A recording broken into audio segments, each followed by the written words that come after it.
잠언 10장 6절 7절 말씀입니다. 의인의 머리에는 복이 많아 악인의 입은 독을 머금었느니라. 의인을 기념할 때에는 칭찬하거니와 악인의 이름은 썩게 되느니라. 아멘.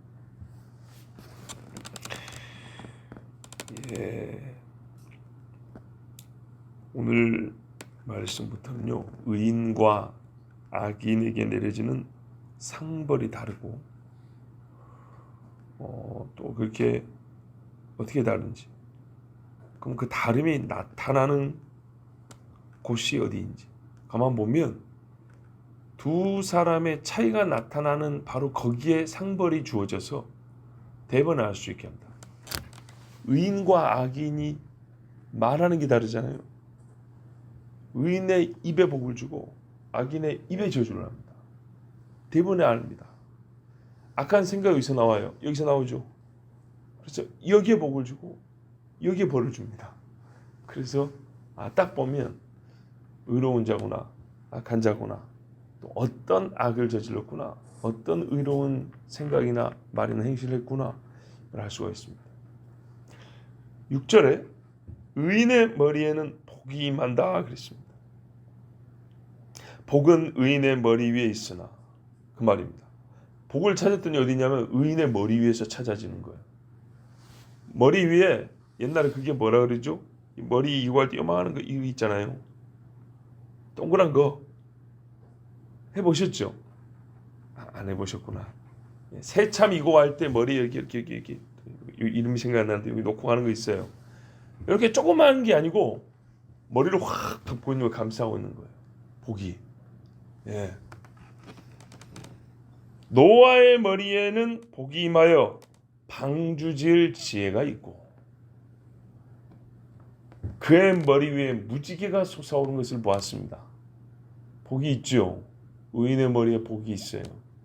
욥은 스스로 의롭다 함을 회개하고 하나님 앞에서 입을 가렸더니 이전에 잃어버린 것보다 더 많고 좋은 복을 받았습니다. 성경에서 그의 믿음과 인내를 기리고 있습니다. 그리고 다니엘은 복을 받아 자기 백성의 마지막과 하나님 나라가 이 땅에 임하는 것을 미리 보고 사람들에게 그것을 기록하여 지금도 그 기록으로 많은 사람을 옳은 대로 인도하고 있습니다. 노아, 욥, 다니엘은 성경이 우리에게 가르쳐주는 대표적인 의인들입니다. 다윗은 그 머리에 기름 부음을 받았으나 욕심을 내지 아니하고 하나님의 때를 기다림으로 나중에 하나님께서 그 머리에 면류관을 씌워주셨습니다.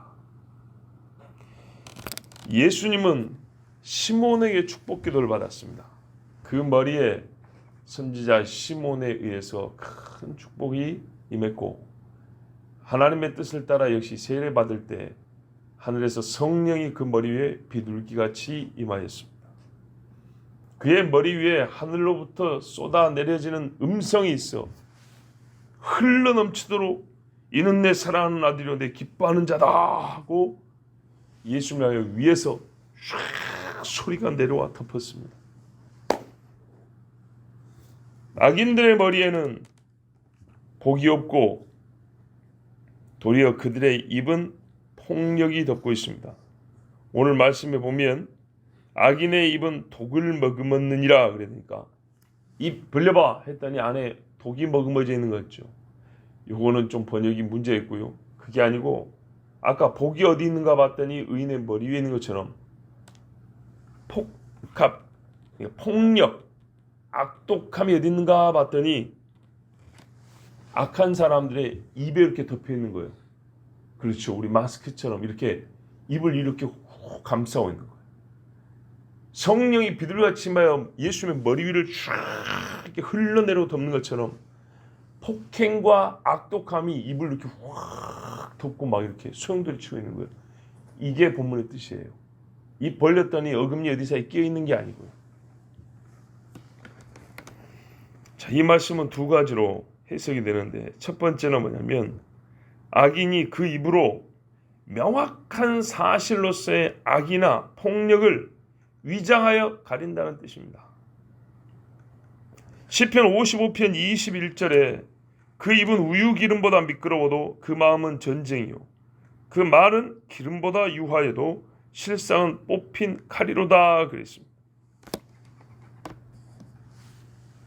입에 폭력과 악독이 가득해 있다 이렇게 말하는데 이게 무슨 뜻이냐 했더니 두 가지로 나는데 한 가지는 폭력과 악이 있는데 이 사람의 말로 그걸 자꾸 아닌 것처럼 위장을 한다는 거예요. 거짓말로. 성경에 괜찮다, 안일하다, 평안하다 이렇게 거짓말하는 것처럼 저거는 나쁜 짓이 아니야, 저건 악한 게 아니야, 저거는 폭력이 아니야 이런 식으로 해서 그 사람 말을 들어보면 세상에 악이 하나도 없는 것 같은 거예요. 잘못된 게 없는 것 같아요. 다 괜찮고 살만한 것 같이 들리는 거예요. 피터 러크만이라는 목사님이 이런 말을 했어요. 현명한 사람은 평화, 비폭력, 수동적인 저항에 대해 말하는 사람들을 경계해야 한다. 그것은 세상에서 가장 뛰어난 거짓말쟁이이자 살인자가 쓰는 주제이다. 그랬어요. 그러고 보니 사탄이 어떻게 했습니까? 먹어도 안 죽어 그랬다고요. 그 말에. 네, 안 죽어 걱정하지 마 그랬다. 다니엘 11장 1절에 또 그 위를 이을 자는 한 비천한 사람이라 나라의 영광을 그에게 주지 아니할 것이나 그가 평안한 때를 타서 괴휼로 그 나라를 얻을 것이며 이 사람에게 평시 같으면 나라가 돌아간다는 건 말도 안 되는 거예요. 인물됨이 그게 아닌데 평안한 때에 괴휼로 거짓말로 사람들을 속여서 나라를 빼앗는다는 얘기입니다. 다니엘 8장 25절도 이 인물에 대해 뭐라 그러냐 그가 꾀를 베풀어 제 손으로 괴휼을 이루고 마음에 스스로 큰 채하며 또 평화한 때에 많은 무리를 멸하며 또 스스로 서서 만왕의 왕을 대적할 것이나 그가 사람의 손을 말미암지 않고 깨어진다 그랬어요.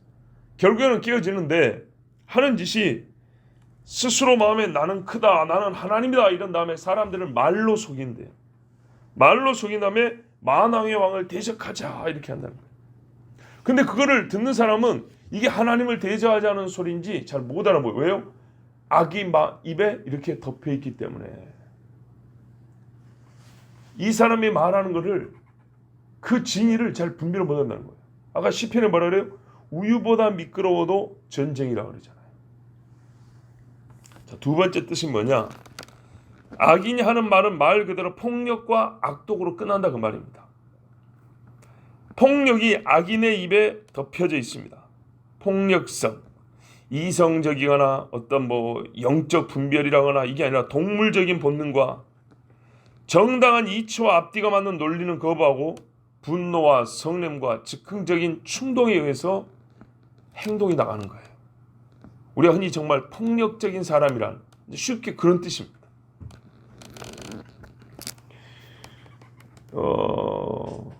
학교 다닐 때 보시면 친구들 중에 잘 때리는 애들이 있어요. 힘자랑하죠. 그리고 후배들 때리고 돈 뺏거나 물건 뺏거나 우리 촌에서는 말이죠. 한 10리 걸어 다니는 데도 있고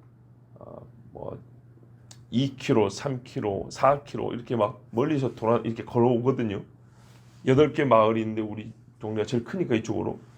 그러면은 학교 끝나고 오고 갈 때 대빵 놀아나는 사람도 있어요. 보통 1, 2년 선배 되는데 그 사람 때문에 고생한 사람들이 많아요. 그 한 사람 때문에. 근데 재밌는 게 뭔지 아세요? 그 버릇이 어디 못 가요. 지금 나이가 들었는데도 가끔 시골에서 그 옛날에 후배들 괴롭혔던 선배들 보면 아직도 눈에 도끼가 있어요. 어지간하면 후배들이 인사하면 오랜만에 웃으면서 인사하는데 지금도 눈에 딱 있으면서 이런 사람도 있어요. 자, 예를 들면 이런 사람들 폭력적이라 그러죠. 의인의 머리에 복이 임한다는 것하고 비교해 볼 때 악인이 받는 복, 사실은 저주인데 저는 악인이 받는 복이라고 합니다. 그게 뭐냐면 입에서부터 폭력, 즉 불법적인 힘의 사용이 본성으로 내재되어 있다는 것입니다. 부당한 힘을 사용해서 남과 자기를 해롭게 하는 사람들. 폭력이 어디 있는가? 악독한 힘의 사용이 어디 있는가 봤더니 악인의 입에 이렇게 덮여 있다는 겁니다. 여기서부터 폭력이 시작된대요. 그렇죠. 이 한마디로부터 전쟁도 시작하고. 여기로부터 조폭들 간의 싸움도 시작하고요. 집안 싸움도 시작하고요. 유의할 점은 뭐냐면 신체적인 충돌, 물리적 충돌이 있다고 해서 다 폭력적이라고 말하는 건 아닙니다. 폭력죄는 한 사람의 어떤 성정을 얘기하는 겁니다.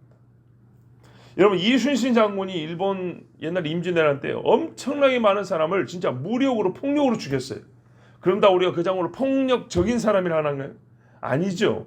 그건 국가를 지키기 위해서 형제자매의 생명을 보존하기 위해서 정당에 싸운 것이지 여기 폭력이라는 것은 그냥 싸움을 했다고 말하는 게 아니고 이게 즐거운 사람이에요. 이걸로 남을 해하는 사람이에요. 왜? 지금 의인과 대비된 악인을 말하잖아요. 의인은 생각에서부터 어떻게 하면 남을 유익하게 할까, 옳은 일을 할까라는 생각을 궁리하는 사람이고 악인은 입만 벌리면은 좋은 것도 나쁘게 평온한 것도 분노와 다툼으로 깨뜨리는 그런 사람을 지금 얘기하고 있단 말이죠. 일본이 쳐들어오지 않았으면 이순신 장군이 뭐하러 배 타고 나가겠습니까? 자, 그런 경우 무조건 싸웠다고 폭력죄로 말하는 게 아닙니다. 여러분 집에 도둑이 들어서 남편이 야구방망이를 도둑을 때려잡았는데 이 주변 사람들이 도둑을 뭐라 하는 게 아니라 우리 남편을 저 폭력배, 저 폭력적인 사람 이러면 되겠어요? 세상에 그렇게 억울한 일이 없겠죠. 자, 폭력배라고 이름이 붙여져 버리면 말 그대로 폭력으로 먹고 사는 사람, 이유 없이 주먹 휘두르는 사람 이런 뜻입니다. 자, 악인은 그래요. 남들은 평안하고 남들은 이게 옳다는데 폭력적인 사람은 악한 사람은 자기 이익을 위해서 옳은 것도 그러다 하고 흰 것도 검다고 하는 거예요. 자, 이게 어디에 있어요? 여기에 덮여 있는 사람이에요. 그 결과 악인과 의인의 다름이 이제 그렇게 차이가 있는데 어떤 상벌이 주어지냐 하니까 먼저 이름인데요. 자, 여러분 봐보세요. 우리가 사람을 기념할 때 진짜 크게 두 가지를 합니다. 머리로 생각하고 입으로 부릅니다. 그렇죠? 딱 떠오르면 아 누구 입이 나옵니다. 누가 말을 하면 그 소리를 듣고 언능 머릿속에서 떠올라집니다. 머리와 입입니다. 의인과 악인. 자 보십시오. 이름이라는 건 말이죠. 이름은 사실 우리나라 같은 경우는 길지도 않잖아요. 딱 세 글자잖아요. 그런데 가장 많은 것을 담고 있습니다. 그 사람에 관해 가장 많은 것을 담고 있고 또 그 사람을 가장 오래 가게 만드는 게 이름입니다. 이 이름은 짧지만 영향력은 깁니다. 우리도 그죠 지금 바울처럼 딱 해버리면은 거기 담긴 말이 얼마나 많습니까? 의인을 기념할 때는 칭찬합니다. 그 이름의 복됨이 말해집니다. 대표적인 예가 있습니다.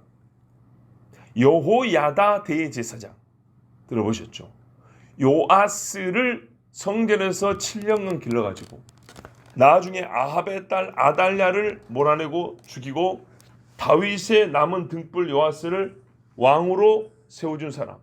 이 사람이 여호야다 대제사장입니다. 그런데 이 불의한 시대를 의로운 자로 살았던 그 사람이 죽고 그 아들이 스가랴 또는 사가랴라고 불리는 대제사장인데 요 사람이 요아스에게 죽임을 당합니다. 자기를 구해준 은인의 아들 제사장을 죽여버립니다. 왜요? 요아스가 자라서 우상 숭배하고 나쁜 짓을 하니까 이 제사장의 아들이 역시 제사장인데 당신이 우리 아버지한테 배운 게 뭐예요? 지금 어떻게 이렇게 하나님을 떠날 수 있는가 하고 책망했다고 죽여버렸어요. 어디서요? 성전에서 죽여버렸어요. 그래서 예수님이 마태복음 23장에 보면 바리새인과 서기관들을 뭐라 할 때, 그 시대의 제사장들을 뭐라 할 때, 너희가 꼭 그 여호야다 제사장의 아들을 성전에서 죽여버린 그 조상들과 같다 이렇게 말한 거예요. 의인 아벨의 피로부터 성전에서 너희가 죽인 선지자 아니 제사장 사가랴의 피까지 너희가 다 감당해야 한다. 그럴 때 이 제사장 사가랴 발음에 따라 스가랴 사가랴라고 하는데 누구의 아들이라고 말하면 예수님이 바라기아의 아들 이렇게 말합니다. 분명히 여호야다의 아들인데 예수님이 바라기아의 아들 이렇게 말합니다. 우리도 참 의문이었죠. 그게 왜 그런가? 자, 마태복음 23장 35절에 그러므로 의인 아벨의 피로부터 성전과 제단 사이에서 너희가 죽인 바라기아의 아들 사가랴의 피까지 땅 위에서 흘린 의로운 피가 다 너희에게 돌아가리라 그랬어요. 바라기야가 누구냐 하고 봤더만 역대하 24장 22절 이하에 요아스 왕이 이와 같이 스가랴의 아비 여호야다에 베푼 은혜를 생각지 아니하고 그 아들을 죽이니. 자, 제사장의 이름은 스가랴 또는 사가랴 맞아요. 근데 그 아비를 예수님이 바라기야라고 그랬는데 역대하에는 여호야다라고 그렇게 되어 있어요. 그리고 이 사람이 죽을 때 이르되 여호와는 감찰하시고 신원하여 주옵소서 하니라 그랬어요. 그래서 나중에 요아스가 이 죄 때문에 죽임을 당하는데 폭력적이죠. 이 폭력으로 말미암아 죽임을 당하는데 역대하 24장 25절에 요아스가 크게 상함에 적군이 버리고 간 후에 그 신복들이 제사장 여호야다의 아들들의 피로 인하여 모반하여 그 침상에서 쳐 죽인지라. 왕이 전쟁에서 부상을 입고 침상에 누워서 치료하고 있는데 그 부하들이 와가지고요. 왕궁 침실을 들 정도면 얼마나 가까운 사람입니까? 그러니까 신복이라는 거죠. 신복이 와서 당신이 여호야다 제사장의 은혜도 모르고 그 아들들, 그러니까 스가랴를 비롯해서 여러 아들을 죽인 거예요. 제사장 집안을 칼로 친 것으로 인하여 그가 죽임을 당했다는 겁니다. 모반한 사람들이 거기까지 생각한지 모르지만 하나님은 그들의 손을 통해서 제사장 죽인 핏값을 찾아낸 겁니다. 쳐 죽인지라 다윗성에 장사했으나 열 왕의 묘실에는 장사하지 아니하였더라. 다윗성에 장사했단 말은 뭐 대단히 여길 건 아닙니다. 예루살렘에 살았으니까 예루살렘 성 어딘가에 장사했다는 얘기입니다. 그러나 왕들의 묘실에 들어가야 왕이라고 여겨지는 거죠. 집안에서도 뭐 죽은 사람이긴 하지만은 묘 쓸 때 말이죠. 이름을 높일 만한 사람, 어른으로 삼는 사람들의 묘 지역은 따로 있는 거 아닙니까? 왕으로서 존경을 못 받았어요. 왜요? 은혜를 버린 사람인 거예요. 근데 자, 여기서 누구의 은혜라 했더니 여호야다 제사장의 은혜라고 했어요. 근데 예수님은 바라기야의 아들이라고 그랬어요. 바라기야의 아들을 죽인 죄라고 그랬어요. 이게 참 놀라운 건데요. 예수님이 이 여호야다를 어쨌든 기념하셨잖아요. 자, 의인을 어떻게 해요? 기념할 때는 칭찬한다 그랬어요. 그 이름을 칭찬하는 거예요. 지금 왜 이름을 말하냐? 7절 후반부에 악인의 이름은 썩는다 그랬잖아요. 그러니까 여기에 전제되어 있는 거 뭐냐면 이름에 관한 이야기인 겁니다. 그 이름을 떠올리면서 칭찬한다. 우리 번역은 칭찬이지만 다른 번역은 무슨 말이냐면 의인을 기념하는 것은 복된 일이라고 그랬어요. 그 이름을 떠올리면서 말하는 것은 사실 우리도 복이 있어요. 왜요? 복된 이름 아니면 우리가 잘 떠올리지 않아요. 그리고 그 이름을 떠올린다 할 때 우리는 그 사람의 행적을 생각하기 때문에 역시 그 좋은 일을 생각하는 나에게 복이 있는 거죠. 예수님을 생각하는 사람에게 복이 있는 것이죠. 예수님이 하신 일을 자꾸 기억하는 사람한테 복이 있는 거죠. 사탄이 하는 일을 자꾸 떠올리는 사람이 뭔 복이 있겠습니까? 자, 예수님이 이름을 몰라서가 아니고요. 또 이 사람의 이름이 두 개여서 그런 게 아닙니다. 여호야다라고도 부르고 바라기야라고도 불렀고 그래서 그런 게 아닙니다. 바라기야는 나중에 붙여진 이름, 덧붙여진 이름입니다. 별명이라고까지는 아니고 호라고 부를 것도 아닌데 하여튼 우리 식으로 하면 그 비슷한 겁니다. 이름 대신 부르는 제2의 이름입니다. 바라기야 무슨 뜻이냐? 복된 이런 뜻입니다. 멋있죠? 복된 여호야다 이렇게 불렀다는 거예요. 사람들이.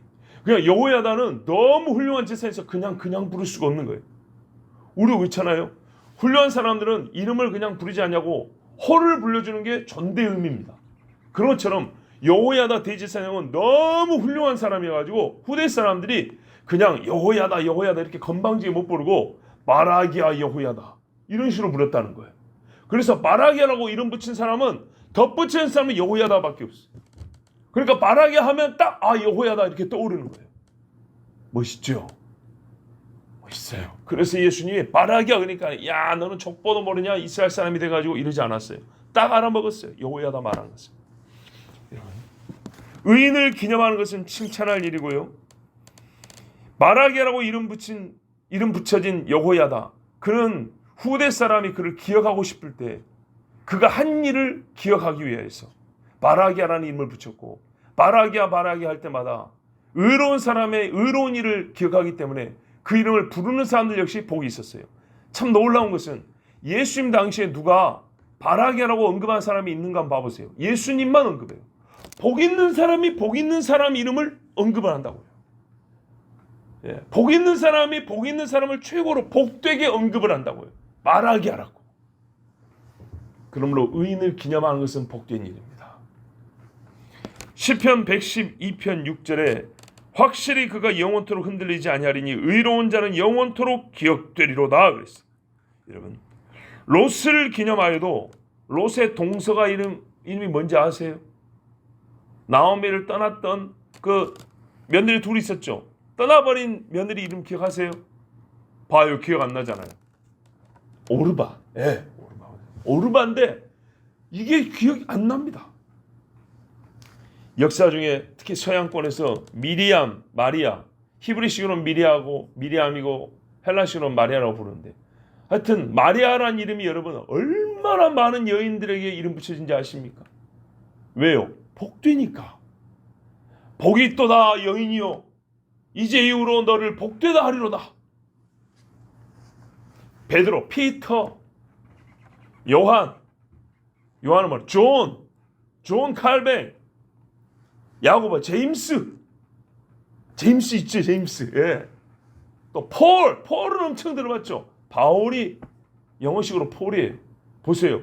우리가 영어 이름 잘못하고 이런 이름은 많이 들어봤죠. 복 있는 이름들.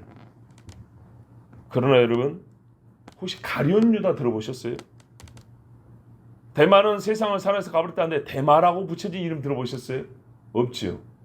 여기서 우리가 하나 생각할 게 있어요. 이름은 누가 지어줍니까? 그래요. 대부분 부모가 지어줍니다. 무슨 말입니까? 부모가 자기 자녀 이름 지을 때 선과 악에 대하여 명백한 지식을 갖고 있다는 증거입니다. 누가 선인이고 악인이고 살면서는 모르는 거야. 그때마다 달라. 함부로 판단하지 마. 그렇지만은 왜? 자기가 어둠 속에 살고 싶으니까 그렇게 말하는 것이지. 애 이름 지어줄 때 보세요. 못된 이름 지은 자 어디 있는가? 앞서간 사람의 이름을 따올 때도 누가 살인자의 이름을 따오고 누가 배도자의 이름을 따옵니까? 그렇죠? 수데반 이름 따오죠. 모세 이름 따오죠. 요셉 이름 따오죠. 유치원에 가면 믿는 집 자식들 이름 보면 똑같은 이름이 몇 개예요. 성경 말씀 그대로 해요. 그대로. 이름 지어준 걸 보면 어떤 사람도 마지막 주님 심판대 앞에서 나는 몰랐습니다. 나는 선과 악이 뭔지 몰랐어요. 누가 가르쳐 준 적이 없어요. 라고 핑계댈 수 있는 사람 한 명도 없습니다. 아, 그걸 몰라서 네 아들 이름은 그렇게 좋게 지어줬냐. 보세요. 창세로부터 나타난 하나님의 신성이 피조물에 가득하여 우리가 부인할 수 없는 것처럼 마음에 새겨진 양심이 우리에게 선과 악을 가르치는데 부정할 수가 없어요. 자, 악인의 이름은 썩으리라. 없어진다는 얘기입니다. 생존하는 자들에서 잊혀질 것이고 부패하고 기억되더라도 썩은 것으로, 말 그대로 썩은 고기처럼 기억될 겁니다. 되도록이면 그 이름 말하고 싶어 하지 아니하고 그 이름을 말할 때마다 왠지 코끝이 썩는 내가 진동하는, 마음이 쎄한. 제가 추정인데요. 여호와의 이름책에서 지워져 버린 이름들이잖아요. 생명책에 이름이 없잖아요. 그럼 지옥에서는 그 이름이 불릴까요? 지옥에서 과연 사탄이 그 지옥에 떨어진 사람의 이름을 정확하게 또박또박 불러줄까요? 이 부분은 제 추정인데 이름 정확히 안 불러줄 것 같아요. 왜요? 거기는 가장 천하게 영혼들을 대하는 곳, 가장 저주받은 곳인데 이름 안에 복된 이름이 얼마나 많냐고요. 야고보라는 이름을 갖고 있는데 배도하여 죽은 사람이 지옥에 와 있는데 뭐하러 야고보 이름을 불러주겠어요? 그렇지 않겠어요? 어떤 사람의 이름은 예수예요. 근데 마귀가 미쳤다고 예수를 불러주겠어요? 거기서? 어떤 사람의 이름이 엘이 들어가 있다고요. 여호와 이름에서 여호 뭐라고 붙여진 히브리식 이름도 많다고요. 그런데 마귀가 기분 좋게 여호와 이름을 거기서 불러주겠어요? 하나님의 이름을 불러주겠어요? 그럴 일 없겠죠.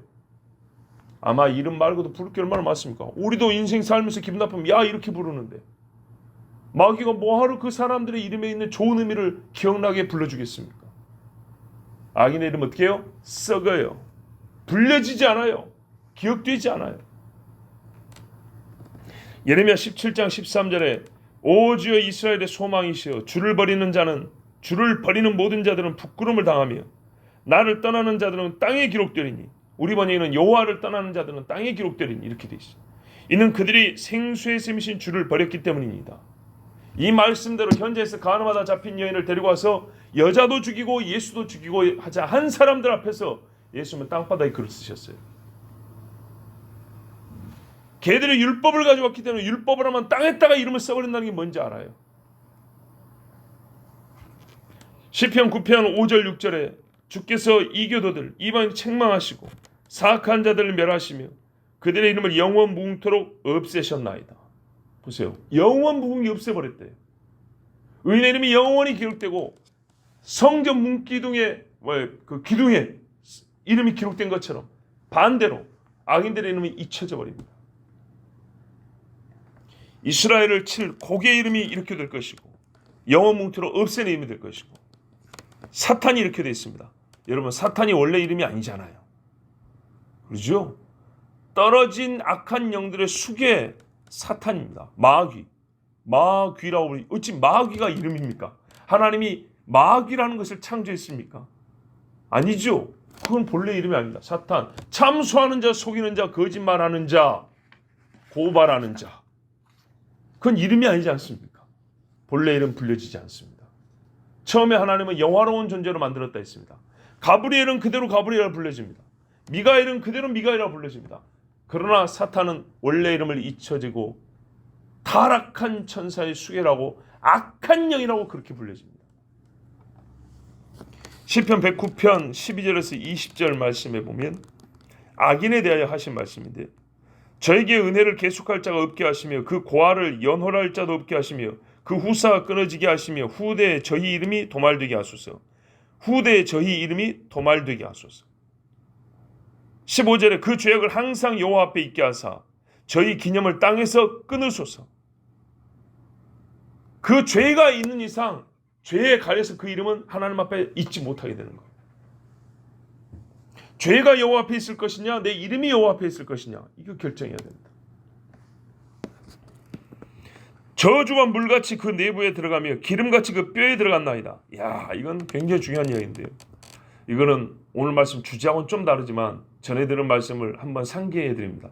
잠언 3장 8절에 말하면 골수로 윤택하게 하며 이렇게 말이 있어요. 근데 이게 욥기 21장 24절에 보면 골수를 윤택한다는 말이 있어요. 뼈를 기름지게 한다는 말이죠. 한국식으로 그대로 하면 뼈를 기름지게 한다. 골수를 기름지게 윤택하게 한다. 오늘 이 부분에도 보니까는 시편 109편 18절에 또 저주하기를 옷 입듯 하더니 그렇게 살았어요. 그랬더니 하나님 어떻게 했냐? 저주가 물같이 그 속에 들어가게 한답니다.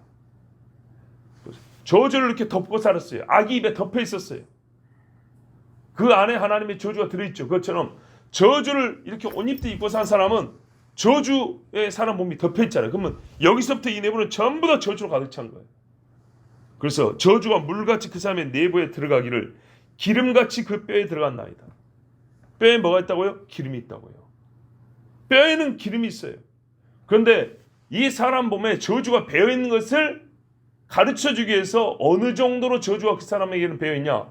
뼈에 기름 찬 것처럼 배어있다고 그랬어요. 자,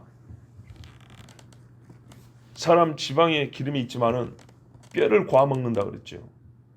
고아도 기름이 나옵니다. 그래서 사골국을 우려 먹죠. 이게 뼛속에 있는 기름입니다. 세포도 만들고 피도 만들고 여러 가지 몸에 유익한 것들 희한하게 뼛속에서 나옵니다. 뼈의 기름짐, 건강의 상징입니다. 정말 뼈가 기름의 건강의 상징입니다. 집안에 골수암 걸린 분이 있어요. 골수, 뼈가 마른 겁니다. 병원에서 치료하는데 차도 없습니다. 그런데 그분을 걱정하는 분들이 형제들이 이렇게 말합니다. 빨리 병원에서 나와야 한다. 네.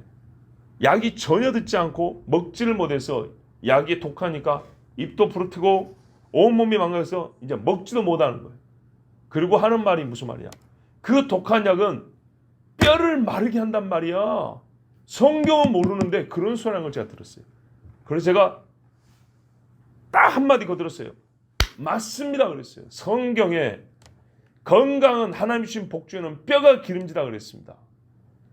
그리고 건강을 잃은 절대적인 표가 뼈가 마르는 겁니다. 그거 어떻게 아셨습니까? 그분은 성경을 몰라요. 성경을 잘 모르지만 이게 뭐예요? 공공연한 사실이에요. 뼈가 말라요. 독한 약은 뼈를 마르게 해요. 그래서 일찍 죽어요. 몸만 야위는 게 아니라 그 좋은 말 그대로 기름지다는 것이 거기서 나오는데 기름진 게 안 나와요. 자, 이게 바로 악인이 받는 저주입니다. 뼈가 말라붙어요. 저주가 그 입는 옷 같고 항상 뛰는 띠와 같게 하소서. 이는 대적고 내 영혼을 대적하여 악담하는 자가 여호와께 받는 보응이니이다. 여호와께서 복주는 자는 뼈가 윤택하게 하고 여호와께서 저주한 자는 뼈를 말리게 해요. 근데 이 사람이 어떻게 돼요? 그 이름이 땅에서 끊어지고 도말되어 기억되지 못하게 하소서. 전도자는 봤습니다. 전도서 8장 10절에 이처럼 내가 사악한 자들이 묻히는 것을 보았도다. 그들은 왔다가 거룩한 자의 처소를 떠났으며 또 자기들이 그렇게 행한 도시에서 잊혔나니 이것도 헛되도다. 무슨 말입니까? 왔어요. 하나님 앞에 오는 것 같은데 거룩한 자의 처소를 떠나가 버렸어요. 예, 정말 중요한 기회를 놓쳐버렸어요. 그랬더니 어떻게 돼요? 그렇게 행한 도시에서 바로 그 일을 행한 도시에서도 잊혀져 버리더래요. 전도자가 봤대요. 그러므로 여러분 마음의 지혜를 얻어서 아버지의 명령에 순복하며 입에 미련한 말을 담지 않음이 옳습니다. 우리가 성경에서 지금 계속 지혜자와 무지한 자, 우매한 자를 듣다가 갑자기 의인과 악인으로 바뀌는 것을 여러분 경험하고 있습니다. 우리 지금 10장 이후로는 의인과 악인의 대비를 봅니다. 무슨 말입니까? 지혜로운 자가 의로운 자고 우매한 자가 악이라는 겁니다. 그래서 성경에는 악하고 게으르다고 이렇게 말합니다. 악하고 게으르고 무지하고가 한 세트라는 겁니다. 의롭고 부지런하고 충성되고 지혜롭고 이게 또한 한 세트입니다. 자, 그러므로 우리가 해야 되는 게 뭐라고요? 마음의 지혜를 얻어 8절에 보세요. 마음이 지혜로운 자는 명령을 받거니와 아버지의 명령을 받습니다. 입에 미련한 말을 담지 않습니다. 8절 후반에 입이 미련한 자는 패망하리라 그랬어요. 보십시오. 아까는 입에 악독이 있다 그러더니 이제는 미련함이라고 했잖아요. 그래요. 지혜로운 자가 의로운 자고 우매한 자가 악인입니다. 악인은 지혜를 얻지 못하고 의인은 악을 사랑하지 않습니다. 우리가 해야 할 일이 이렇게 반복되어 강조되어 가르쳐지고 있습니다. 그뿐만 아니라 이렇게 구체적인 여러 가지 사례와 비유를 통하여서 정말 1층부터 10층까지 하나님이 한 층도 놓치지 않고 이렇게 다양한 층 위에서 다 듣고 이해할 수 있도록 가르쳐줍니다.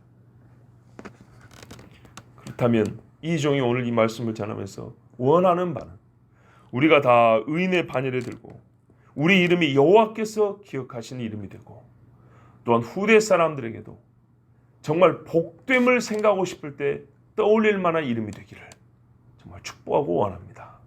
우리 역시 이전의 믿음의 사람들처럼 하나님 앞에 의롭게 행해야 되겠고 아버지, 하나님 아버지의 명령에 순복하여서 여호야다와 같이 바라기야 여호야다, 바라기야 누구 이렇게 불려지는 우리 모두 되기를 바랍니다. 기도하겠습니다.